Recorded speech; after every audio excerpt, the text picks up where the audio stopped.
नकळत सारे घडले. भाग 18. अन्वी अधीरला थँक्यू म्हणते.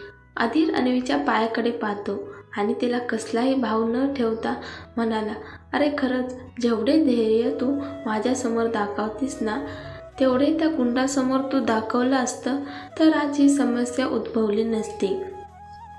अन्वी रागाने उभी राहिली आणि एक दीर्घ श्वास घेऊन स्वतःला शांत केले आणि म्हणाली, मला माहीत आहे की तू मला वाचवलेस, त्याबद्दल तुझे खूप खूप आभार. मला वाचून तू आज माझ्यावर केलेले उपकार मी विसरणार नाही. अधीरने अन्वीचा हात धरून तिला आपल्याकडे खेचले. त्यामुळे अन्वीचा त्याच्या छातीला स्पर्श झाला. दोघेही एकमेकांच्या डोळ्यात पाहू लागले. त्यांच्यापासून थोडं दूर जात अन्वी म्हणाली, मला घरी जायचंय. अधीर म्हणाला, जंगलातून बाहेर जायचा रस्ता अंधार असल्यामुळे समजेना. आज आपण जंगलातच राहू, उद्या सकाळी येथून निघू. आपण काय बोललो आहोत हे लक्षात येतात अधीर बोलता बोलता थांबला.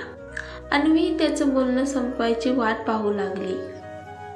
यावर अन्वीने तोंड दुसरीकडे वळवले आणि नाही म्हणाली. घरातील सर्वजण माझी वाट पाहत असतील.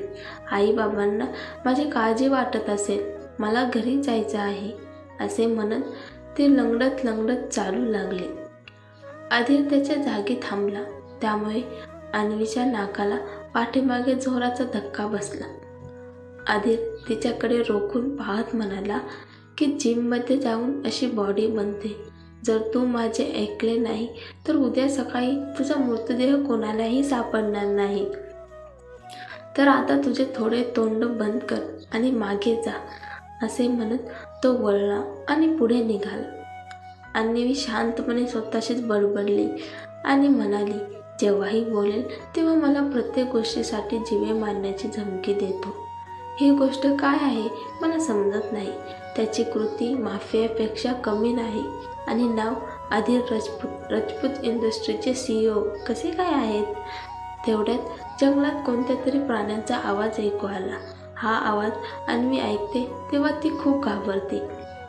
ती अधीरकडे धावत म्हणाली, प्लीज माझी वाट पहा, मी येत आहे. अन्वी धावत धावत अधीरकडे जाते आणि ओरडते, माझी वाट पहा, मी पण येत आहे.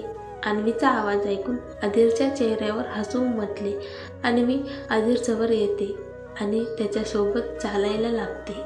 अधीर तिरकस नजरेने अन्वीकडे पाहतो आणि म्हणतो की काही वेळापूर्वी कोणीतरी म्हणत होते की मला भीती वाटत नाही.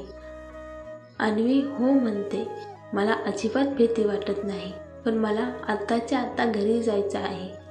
अधीर डोळे मिटून ठीक आहे म्हणतो. तेवढ्यात फोनची लाईट बंद होते. दोघेही चालणे थांबवतात. अन्वी, तू मोबाईलची लाईट का बंद केली? अधीर म्हणतो, मी का लाईट बंद करू? माझ्या फोनची चार्जिंग संपली आहे. अन्वी, तू एक गोष्ट नीट करू शकत नाहीस. तू तुझा फोन चार्ज ठेवायचा ना? अधीर चिडून म्हणतो, हो, कारण मला आधीच माहीत होतं की तू धावत इथे येशील आणि आम्ही इथे अडकणार आहोत. अन्वी चेहरा करून म्हणते, मला मान्य आहे की मूर्ख आहे, पण तू इथे का आलास? तू खूप हुशार आहेस, मग तू का नाही तुझी हुशारी दाखवत? अधीर म्हणतो, कारण मला तुझी काळजी आहे. अन्वीला ऐकू आलं नाही. ती परत त्याला विचारते, तुला माझे काय? अधीर म्हणतो, कारण तू माझी जबाबदारी आहेस. घरच्यांनी तुझी जबाबदारी मला दिली आहे. जबाबदारी ऐकून अन्वीला खूप वाईट वाटले. अन्वी अधीरपासून दूर गेली होती. अधीर अन्वीच्या मागे जातो आणि म्हणतो, एकटी एवढ्या मोठ्या जंगलात अंधारात जाणे तुझ्यासाठी सुरक्षित नाही. पण अन्वीला अधीरचं काहीच ऐकू येईना.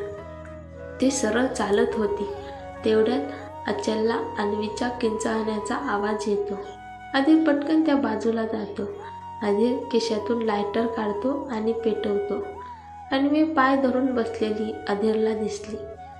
अधीर अन्वीला विचारतो, काय झालं तुला? का ओरडलीस? तिच्या पायाकडे बोट दाखवत अन्वी वेदनाग्रस्त आवाजात म्हणते, ज्या पायाला मला लागले होते त्याच पायात काटा रुतला आहे. अधीर लगेच खाली बसतो आणि तिच्या पायातला काटा काढतो. काटा काढल्यामुळे तिच्या पायातून खूप रक्त येऊ लागतं. अधीर खिशातून रुमाल काढतो आणि अन्वीच्या पायाला बांधतो आणि अधीर काही सुकी लाकडे घेतो आणि तिथे आग लावतो.